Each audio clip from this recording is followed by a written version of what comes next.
Hello, I'm Simone. I'm Shahina. I'm Katie. And we are Versace. The challenge we are presented today is the recession in the fashion industry. The two fashion industries that we have chosen to compare for the challenge of recession are Versace and Primark. The recession has hit Versace much more than Primark. Versace is an Italian fashion house based in Milan. Celebrities such as Angelina Jolie and Madonna are regular customers to Versace. Versace is a large contrast to the high street store Primark, which attracts the lower paid public and students. During the recession, Primark has become increasingly popular. A large majority of the public have turned to value stores like Primark. As a result, Primark are doing remarkably well and are opening new stores across the United Kingdom. Chief Executive Officer of Versace said trading conditions in the wake of the global crisis have been severe and the company expects to make a loss in 2009. No organisation can allow a situation like this to continue, especially considering the flat outlook for 2010. When the economy is slowing, the fashion industry is hit hard as the customers are easily able to cut their budget for clothes, unlike food and housing. Although many businesses are having tough time during the recession, Primark had just announced a massive 20% jump in sales for the year 2009 and profits up 8%.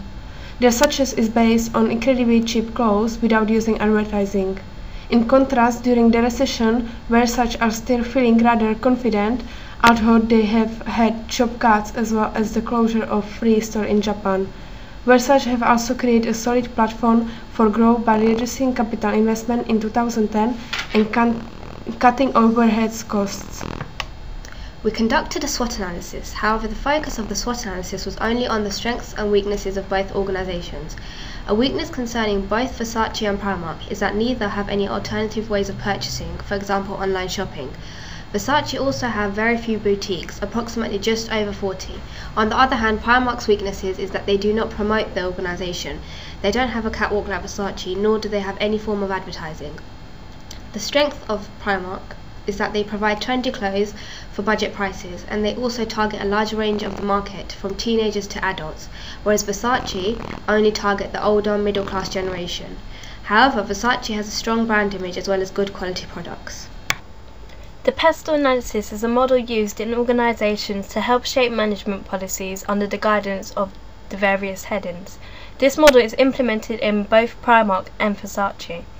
Both organizations would implement various factors of the PESTLE analysis, such as lifestyle changes and consumerism, under the social cultural heading. As a luxury fashion designer brand, it is important that Versace are up to date with fashion trends, as they are very iconic in the public eye. Primark would look into factors such as competition law to ensure they don't breach any patency laws, as they are very known to have similar styles to other high street market fashions. So why are Primark doing so well? By looking at Porter's 5 forces, we can gain an understanding in Primark's success during the recession. As a result of consumers having less disposable income, this has given Primark a strong bargaining power for buyers. With such a high demand of products from Primark, this will then give them a strong bargaining power with their suppliers. However, as a result of customers turning to cheaper alternatives, another challenge rises with Primark. Will consumers stay with Primark once they gain confidence in the economy? Versace, on the other hand, have a threat of substitutes such as less expensive designer brands and other high street fashions in this economic climate. Although Versace hasn't been fully affected by the recession, sales have been down, which could be a loss of bargaining power from the buyers. Although Versace are confident in overcoming the recession, the challenge they still face is whether they'll overcome their main competitors such as Prada and Gucci.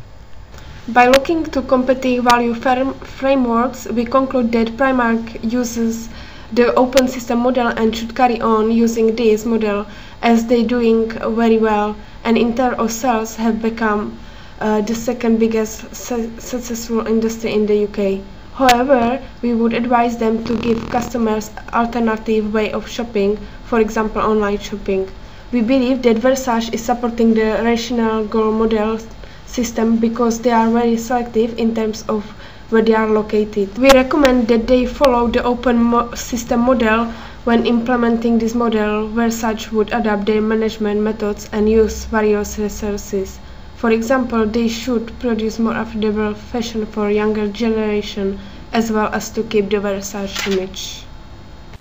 Thank you for listening, and I hope you've enjoyed this presentation.